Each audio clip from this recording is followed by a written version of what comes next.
Hola, muy buenos días, tardes o noches con todos. Mi nombre es Alexis Leonardo Yogi Sánchez y el día de hoy vamos a ver el último tema denominado, de micología, denominado mucor. Hablaremos acerca de características generales, tanto introducción, hábito, enfermedad, epidemiología, y luego veremos un poco de la patología, son pequeños datos, diagnóstico, tratamiento y finalmente la micología, que son características esenciales o distintivas entre otras especies, inclusive algunas propias de la especie mucor, que son importantes para poder reconocerlas al microscopio. Pero para entender mucor debemos entender todo. En realidad la introducción es un resumen de todo.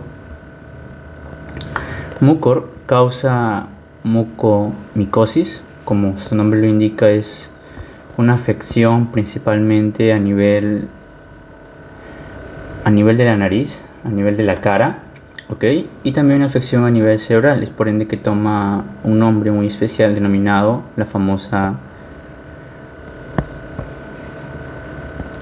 mucomicosis rinocebral, tanto en nariz como a nivel encefálico.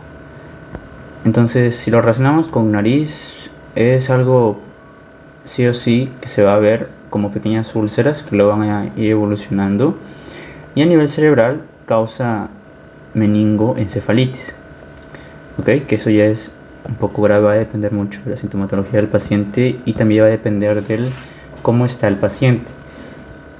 En el caso de una afección o una infección por mucor o una mucomicosis, algo clave es que sí es un hongo oportunista. Creo que lo he colocado, voy a ver si lo he colocado. Creo que sí, es un hongo oportunista, y los factores que van a predisponer, o aquellos factores principales, es en número 1 la diabetes mellitus tipo 1 y tipo 2. Existen más, lo sé, pero el excelente, cuando hablamos de diabetes mellitus, hablamos de una mucomicosis. Luego vamos a ver otros que se relacionan mucho con enfermedades hematógenas, también con el virus de VIH-Sida en pacientes que se encuentran desnutridos. También va a ser muy frecuente. ¿Está bien? Como es oportunista, muy bien. ¿Qué causa? Eso lo vamos a ver luego, pero igual les adelanto. Causa la rinitis cerebral, afección tanto a nivel de la cabeza, a nivel craneal, tanto como a nivel encefálico. Y es por ende que puede llegar a causar también una trombosis e infarto, principalmente cuando ocurre ya el paciente está en un estado deprimido, un estado comprometido de su sistema inmune, y claro está, hay una enfermedad de por medio. ¿Dónde lo podemos encontrar? Si bien es cierto, la principal vía de entrada, esto es importante antes de dónde lo encontramos, o mejor dónde lo encontramos. A ver, ¿dónde lo podemos encontrar? Esto vamos a verlo luego también, es para que todo vaya reforzando. Lo encontramos en el suelo, en materia orgánica en descomposición, pero algo clave es que se puede encontrar en pan de centeno. De todo esto es lo principal, porque también existen otros hongos que se pueden encontrar tanto en materia orgánica en descomposición, como lo hemos visto en la clase pasada, pero lo principal es pan de centeno, y puede ingresar a nosotros. En realidad el hábitat, que es un poco que se está evaluando, porque dice que, si bien es cierto, también forma parte de nuestra flora normal, así dicen algunos textos, principalmente el texto que está en la bibliografía, pero también puede entrar o puede estar parte en el suelo, y va a depender mucho del estado del paciente, a través o en vía, principalmente en la vía respiratoria, a través de la vía respiratoria. Aquí va a depender mucho, cuando hablamos de mucor, mucomicosis. Mucomicosis es eso, mucomicosis es afección, ya les dije, de la nariz y afección del cerebro. Ok, entonces nariz, piensen más o menos como que, oye, no sé, nariz, mucomicosis, y en cerebro es más que todo luego vamos a ver otros síntomas, pero como tal se relaciona mucho con cuadros ya de cefalea, por ejemplo fiebre, inclusive otros que lo vamos a estar viendo mucho. Ya desde aquí saque a relacionarlo con a nivel cerebral, también lo podemos relacionar con un fármaco que puede atravesar la barrera hematoencefálica. Esto no lo vamos a ver en tratamiento. Está bien. Pero cuando hablamos de mucormicosis, el principal agente etiológico es Rhizopus oryzae. Sé que esto no pertenece a mucor, pero igual se lo menciono. En realidad para mucor hay otras especies más importantes. Muy bien. Que también son patógenos. Claro, de las tantas familias que hay, también existen otras especies que son más patógenas. Okay. Es un microorganismo sideróforo, es decir, que utiliza el hierro como fuente de alimentación. Ahí está. Y luego de ver la introducción, que es como un resumen de todo, muy así grandes rasgos, vamos a ver el hábitat y la enfermedad. El hábitat, ya se los dije, se encuentra en el pan de trigo y centeno. Se dice también que forma parte de la flora normal de la piel y va a aprovechar acá ciertos estados aunque eso no es tan importante, más por hacer pan de trigo y centeno en suelo, en frutas, etc. Y la enfermedad, o mejor dicho, que causa una rinitis cerebral con afección pulmonar. Esto es importante. Entonces hablemos de la enfermedad. Enfermedad como tal no se debería llamar enfermedad, sino que son aspectos clínicos, sino que yo por motivos de síntesis o motivos así normalmente yo lo conozco como enfermedad, ¿okay? Pero el término correcto es aspectos clínicos. Cuando hablamos de mucormicosis, mucormicosis, estoy pronunciando malas palabras. Mucormicosis, la principal causante de la mucormicosis es mucormicosis rinocerebral, causado por Rhizopus oryzae. Sé que no pertenece al mucor, pero igual se los adelanto que es principalmente una meningoencefalitis. Esto es importante porque de los síntomas ya vamos a ver que va a haber una afección encefálica. Va a causar ceguera, entonces se va a relacionar mucho con los nervios que ya conocemos, que es el segundo, tercer, cuarto y acá lo dije otra vez, acá debería ser sexto, cuarto y sexto paracraneal, que se encargan principalmente ¿de qué? Más que todo que se encuentran a nivel ocular, ¿ok? Y algo importante es el edema, un edema papuloverbal o así. Ahorita muy bien con los nombres no ando, pero es un edema que principalmente va a encontrarse puede ser unilateral, es importante. El edema es unilateral, es en un solo ojo, en una sola dirección, y eso es importante. Cuando existe daño cerebral, también uno de los síntomas es el letargo, problemas en el pensamiento, en desarrollo también, y acá va a haber diferentes cuadros, que es una sinusitis. Ok, esto no sé qué dice acá, pero solo sé que es una sinusitis. Vamos a pasando rápido. Es un edema unilateral. Perfecto. Y cuando ya avanza, puede causar un área necrótica móvil del párpado. Prácticamente se necrosa a nivel del párpado. Eso ya es muy, muy grave. Ok, entonces eso es lo que tenemos. A ver, justamente acá tenemos una fístula palpebral. El término correcto es palpebral. No sé qué pasó, me comí las palabras. Mucormicosis rinocerebral con fístula palpebral en unidirección en el ojo izquierdo, ¿ok? En una sola dirección en el ojo izquierdo, perdón, unilateral en el ojo izquierdo.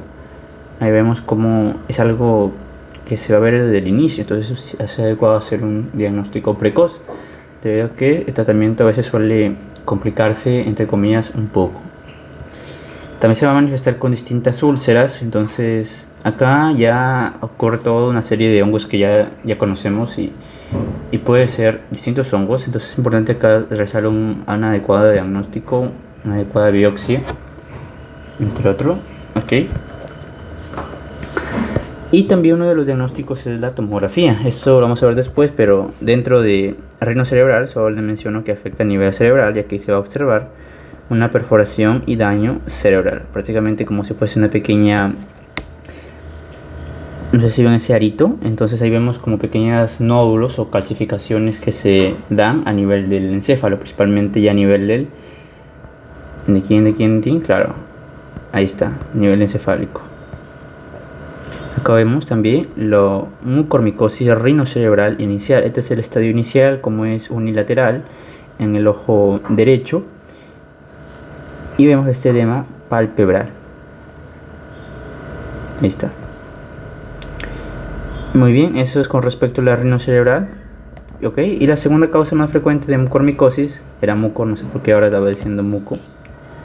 Ok, me confundí en las palabras. De mucormicosis es la pulmonar. La pulmonar es causada por Rhizopus losee o también por mucor circinoioides. Ok, esto es importante porque es el tema de hoy, mucor circinoioides. Y es causado por la inhalación de esporas. Como lo dije, se encuentra en alimentos contaminados, principalmente el pan de centeno, pan de trigo, que está contaminado con este hongo. Y como es medio le gusta, entonces es importante tener en cuenta todo eso. Y esta afección pulmonar pues es mortal, disculpen el término que usé anterior, es mortal por trombosis e infarto, que puede causar trombosis, una obstrucción y claro está infarto, más aún cuando el paciente tiene factores de riesgo. Entre ellos es la diabetes tipo 1, tipo 2. Eso es importante. Luego también se ha reportado mucormicosis gastrointestinal, principalmente en niños. Y los síntomas a nivel gástrico intestinal son el sangrado intestinal, la diarrea, perfecto, perdón, claro, el sangrado, está bien, las heces con melena, es decir, con sangre, o la melena, perdón, con sangre, perfecto, fiebre, dolor abdominal, y también se relaciona mucho con el alimento contaminado, ¿okay? Es más que todo al ingerir, acá más son esporas, es inhalación, muy bien.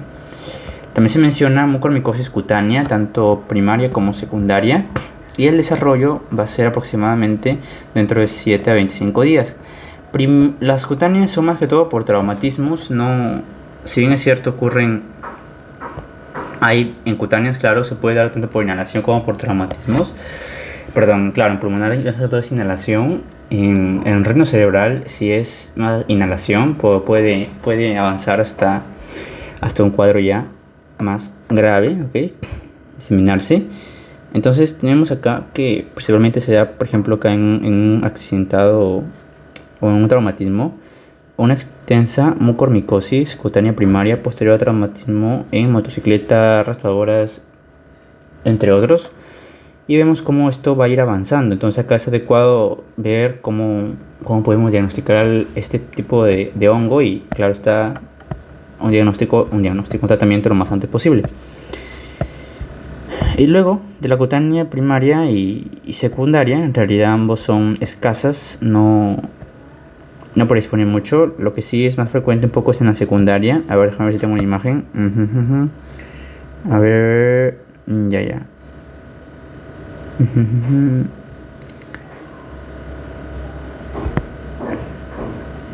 Ya.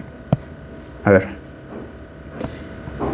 En la secundaria, chicos, ya va a haber un poco más, va a estar más avanzado, va a haber más tejido necrótico a comparación de la primaria. Y es importante. Otra cosa importante es que mucormicosis también puede ser diseminada, y eso es muy grave, a todos los otros órganos, como es el corazón, el vaso, etcétera, las vísceras. Y miscelánea, que es ya, puede ser manifestar de todo. Entonces ahí es sí o sí al doctor y ver cómo hacemos nosotros para ver qué pruebas podemos hacer y tratamiento inmediato. Ok, acá hay unos imágenes que me había olvidado de mencionarles. En el caso de mucormicosis rinocerebral con amplia necrosis, veamos cómo afecta principalmente a toda la región de la cara, y esto ya es algo muy grave. Si ese paciente el edema palpebral en el ojo izquierdo está marcado y la necrosis ya está muy prominente, y claro está ahí el paciente, ¿qué estará pasando? Hay una serie de aspectos clínicos y todo su estado estará inmunocomprometido, entonces es adecuado reconocerlo para llevar a cabo un tratamiento oportuno y evitar que el paciente como tal logre tener un estadio más avanzado y que la enfermedad también avance, ¿okay? Es importante evitar eso y claro, frenarla también. Acá tenemos esta imagen, necrosis palpebral, esto ya también es muy grave, Disculpen las imágenes, ojalá no me sancione YouTube. Este es una necrosis palpebral en el ojo izquierdo, unilateral. Siempre es unilateral. Pensemos en mucormicosis. No es una mucormicosis infantil asociada a desnutrición. También frecuente con sonda nasogástrica, pero ya, también es frecuente. Sí, principalmente la gastrointestinal es más frecuente, pero también puede darse. Principalmente disculpen el término anterior, se ha encontrado en adultos jóvenes y adolescentes, pero se puede encontrar en recién nacidos, en infantes, pero en menor porcentaje. Pero en este caso sí se encuentra principalmente en condiciones de malnutrición. Entonces es importante tener en claro todas esas condiciones. Y acá tenemos una mucomicosis cutánea primaria por banda adhesiva, no solamente, inclusive por el mismo contacto con la espora ya también, pero principalmente por traumatismo o prácticamente por el objeto que no fue muy bien esterilizado. Por ejemplo, acá tenemos una mucormicosis cutánea primaria posterior a venoclisis y banda adhesiva, una venoclisis. Entonces el hongo, si bien es cierto, está en el suelo, lo sé, puede resistir grandes, depende del ambiente también. Si son las condiciones, puede resistir a objetos y claro está, si no se da una adecuada eliminación, una adecuada limpieza, va a proliferar. Entonces tenemos que evitar eso. Ahí está. Y eso sería todo con respecto a la enfermedad. No hay nada más que decir. Lo importante es más mucormicosis pulmonar. Otra cosa que sí es importante, vamos a ver un cuadro. Ya, estas son diferencias entre mucormicosis primaria como secundaria. Justamente les decía que la primaria es principalmente por traumatismos y la secundaria puede ser la vía de entrada respiratoria, pero también por traumatismos, pero en menor cantidad. Esto es algo que me había olvidado. Sí, si nos damos cuenta, los principales factores predisponentes son en cierta medida el cáncer, trasplante, diabetes, pero en secundaria o cutánea secundaria va a ser mayor el cáncer, acidosis metabólica, deferoxamina, que son otras cosas ahí. Y acá podemos encontrar sí o sí, esto es algo importante en la secundaria, creo que aquí me había palteado, pero en la secundaria era que encontramos mucor circineioides, sí o sí mucor SP. Entonces, ¿quién es causante de la mucormicosis cutánea secundaria? Entonces ya estamos hablando de mucor circineioides, ¿ok? O mucor circineioides causa, y pueden, no sé, yo me imagino así.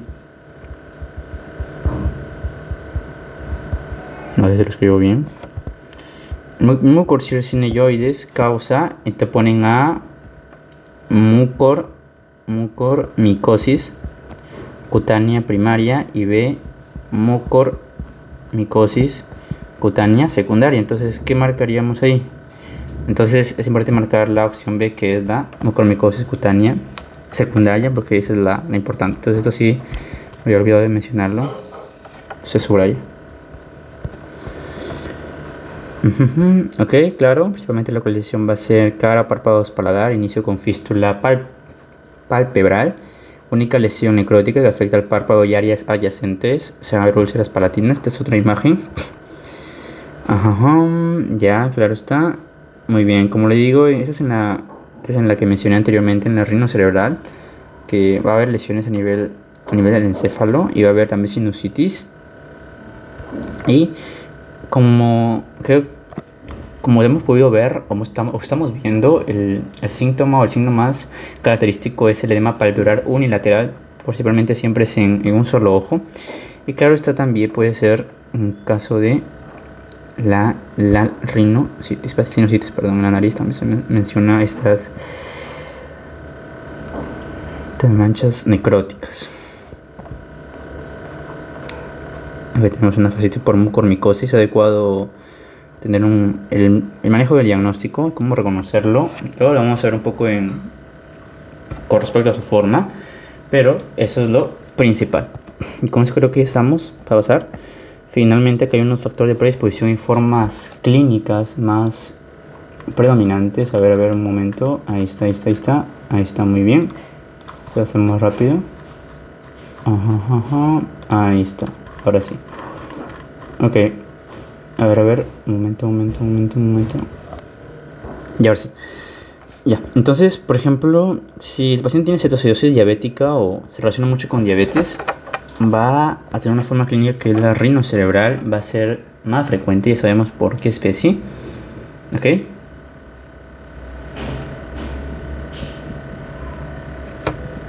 Esto es importante, disculpen. En el caso de malnutrición, la gastrointestinal. Y cuando son traumatismos, catéter, sitio de inyección y piel macerada, escutánea y subcutánea. Eso es importante, eso es lo más... Igual ese cuadro está en la bibliografía. Ahí está. Neutropenia. Perfecto. Y luego de ello, ¿qué más sigue? Luego de ver la enfermedad, Chet, pasamos a la epidemiología. La epidemiología es cosmopolita, se encuentra en todas las regiones del mundo. Eso se menciona, le ponemos un check. Y la patología, cómo nos enferma. Nos enferma tanto de vía endógena como de vía exógena. Se menciona que forma parte de la flora normal de la piel. Entonces, haber un pequeño traumatismo y el paciente, al estar más encima, inmunocomprometido, aumenta el riesgo de padecer de esa infección, de infectarnos por esta micosis, mucormicosis. Ahí está. Claro, ya vemos acá desnutrición, diabetes, leucemia. Y también dice por acá,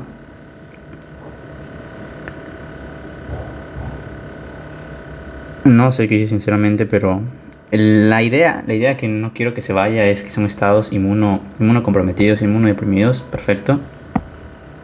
Ahí está. Y en vía exógena sí son principalmente por esporas a través que van a entrar en nosotros a través de inhalación, traumatismos, etc.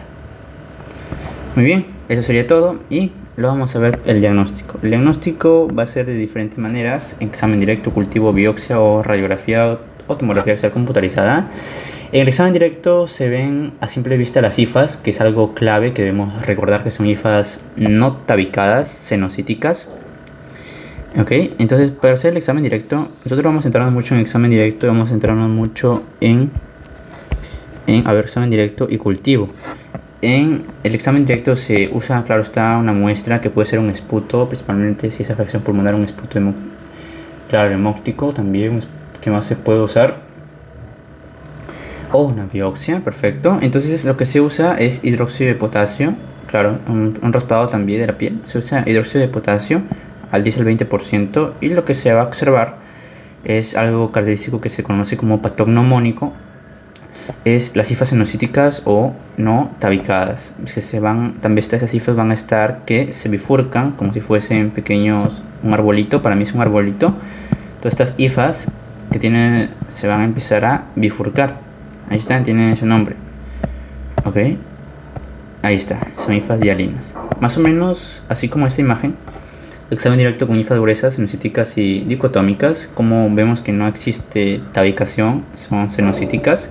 Y si no es senocítica, lo podemos relacionar directamente con mucormicosis o mucor directamente. El cultivo se usa el medio agar saborado destroza, inclusive otros medios también se usan, pero principalmente el saborado destroza es importante. Tiempo de 3 a 5 días, temperatura de 25 a 28 grados Celsius. Y el aspecto va a ser algodonoso, blanco, grisáceo en un inicio, pero luego va a tomar otro aspecto denominado medio café oscuro o grisáceo. Es importante que el cultivo no se emplee en antibióticos, debido a que los antibióticos inhiben el crecimiento del hongo, principalmente la cicloximida, que es un actión. Algo importante, luego de ver el diagnóstico y ver más o menos que son hifas no tabicadas o senocíticas, debemos recordar el tratamiento. El tratamiento que se usa es un poco complicado, se menciona en la literatura, pero se recomienda anfotericina B, que en forma de desoxicolato de 0.25 a 0.75 miligramos por kilogramo por día, y en casos graves sí se recomienda de 1 a 1.5 miligramos por kilogramo al día. Otros autores recomiendan mucho el fluconazol, que se usa de 200 a 400 miligramos por kilogramo al día, que es recomendado. Ok, y luego de ello, claro, debido a que el fluconazol tiene la capacidad de atravesar la barrera hematoencefálica rápido, con facilidad, y puede eliminar a este tipo de hongos que se encuentran a nivel encefálico. También se recomienda el posaconazol y traconazol, o en el caso también, aparte de fármacos, una limpieza quirúrgica si hay necrosis, y oxígeno hiperbárico, porque el oxígeno en altas concentraciones puede inhibir también el crecimiento del hongo, debido a que el hongo es un organismo anaerobio en este caso y no tolera concentraciones de oxígeno, no puede como tal reproducirse. Disculpen el término anterior. Con respecto, disculpen los términos que estoy empleando anteriormente, no suelo emplear esos términos. Recién ahorita ya estoy recapacitando. Vamos a hacer una reestructuración de toda la terminología empleada. Sería bueno sacar un libro de eso. Perfecto. Finalmente, micología, hablemos de taxonomía y características generales. La taxonomía fue reclasificado muchas veces, pero finalmente se considera en realidad dentro de la división, claro, está dentro del reino fungi, de la división glomeromicotas. Eso es importante. Y antes tomaba un nombre que era el Zygomicotes, ¿ok? Subdivisión, esto es de subdivisión y orden. El orden es importante, los mucorales, porque dentro de los mucorales encontramos la familia Mucoraceae. Existen distintos géneros, acá están todos los géneros, y cada género tiene distintas especies, pero nosotros nos vamos a centrar únicamente en mucor. Ok, ya les dije que mucor permite afección pulmonar. Entonces, los mucorales que causan la mucormicosis existen como tal varios órdenes, ok, muy bien, pero dentro de esos 3 órdenes nosotros vamos a empezar a estudiar los mucorales, que son aquellos que causan la mucormicosis. Los mucorales, de manera general, se dice que presentan dimorfismo, dos formas, tanto sexual como forma asexual. La forma sexual es a través de las cigosporas, a comparación de la forma asexual, que es a través de las angioesporas, también denominadas endosporas. Las angioesporas o endosporas son pequeñas formas ovoides. Perdón, ¿qué hablo? A ver, ya, es de manera general, no sé, creo que ya.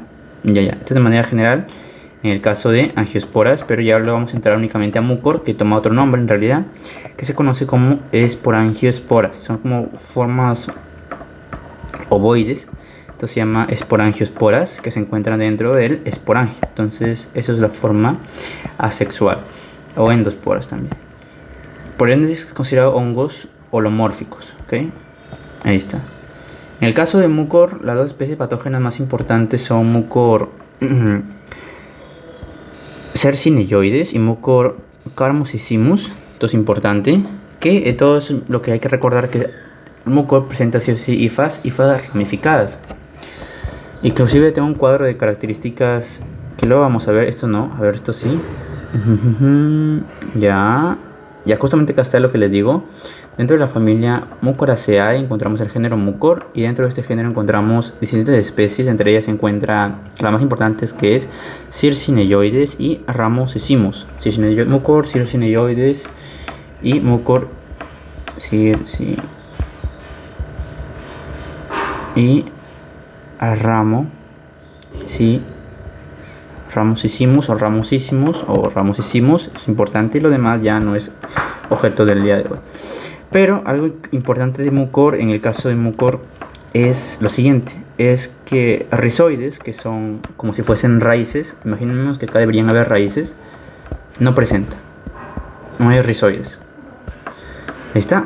Y la columela, que es, en realidad la columela sí se va a ver o va a ser evidente en otros,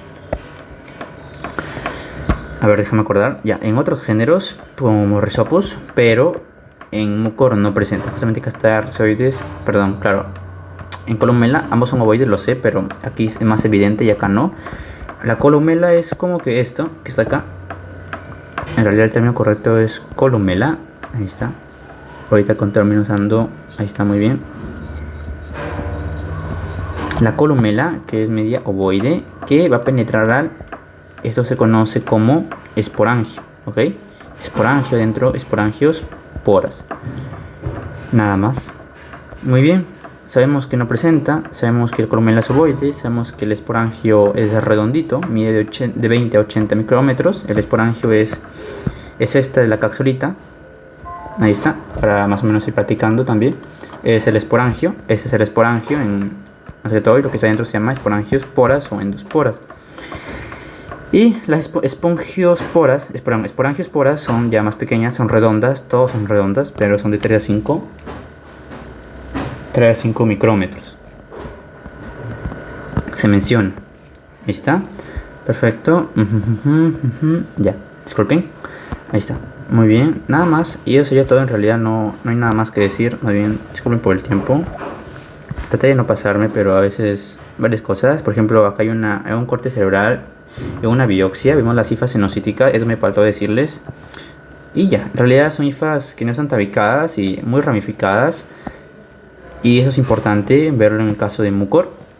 Acá hay una biopsia de mucormicosis. Perfecto, las hifas también se ven ramificadas. En realidad son otras tensiones. Ok, justamente este es Tigrokov. Perfecto. Y acá hay otras también, que es con Krokov y metoxilina y osina. Principalmente son las hifas no tabicadas. Eso sería todo. Y creo que algo más, que no creo, sino que algo muy importante es recordar que hay ramificaciones. Esto se conoce como, estas hifas son esporangióforo. Esto es importante. Y las esporangiosporas y el esporangio. Y esta es la columela, que no se va a ver, es ovoide, también es importante, pero no se ve. No se denota o no se ve a simple vista. Eso sería todo en realidad. ¿Y qué más? Faltaba esto. Y aquí justamente para ir practicando, este se conoce como esporangio. Y adentro tiene las esporangiosporas. Ya, esporangiosporas. Y van a estar ya saliendo del esporangio en el caso de mucor. Y finalmente, esto es imagen clave para identificar morfología de las principales, mucorales. Siempre es tener en cuenta los esporangios. El esporangio, claro, tiene raíces. Y ya les dije, no tiene raíces, estamos hablando de mucor. Y lo demás es otra historia. No tiene raíces, recuerden que no tiene raíces, esto es importante. Mucor, rizoides, no presenta. Y ya, mucor. Así se identifica. Muchas gracias.